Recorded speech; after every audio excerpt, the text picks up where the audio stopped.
Here's some of the people I hate when I go to Walmart. You've got the lady who has 5, 6, 7 kids running around. They're all screaming all the time. From the minute they walk in to the minute they leave, they're screaming. If it's the parking lot or if it's on an ancient burial ground, but those kids hate it. I'm in the dairy aisle. Little kids knock into me.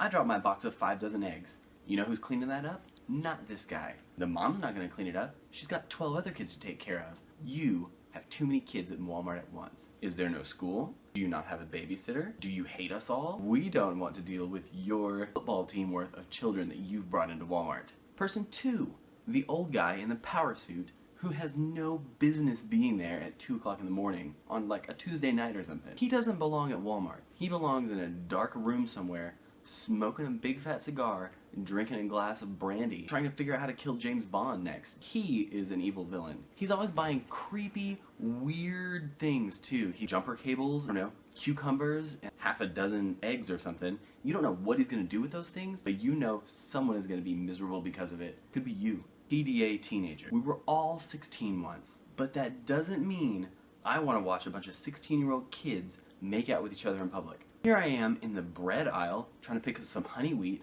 and you're over there eating your honey wheat's face. It's Walmart. It's not second room home ec. I don't want to watch it.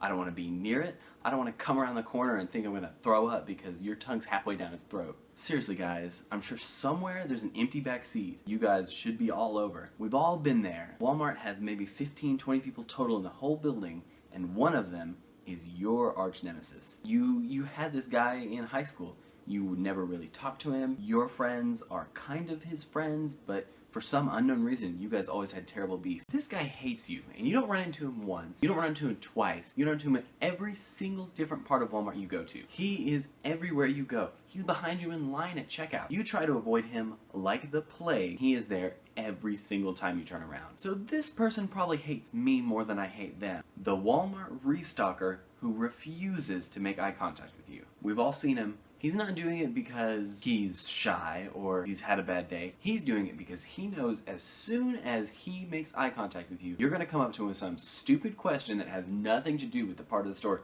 he is responsible for restocking. The poor guy is trying to restock bath mats, and you're over here asking him about tuna sales in aisle 2. This guy is just trying to get through his day without having to answer any questions at all. Have you ever seen someone else try to ask one of these guys for help?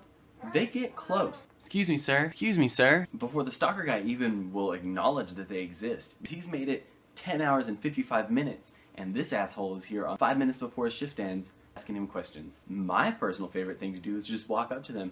Hey, excuse me, can you help me? Excuse me, sir. Excuse me. And then when he turns around saying, yeah, what would you like? Oh, nothing. I remembered I found it already. There we go.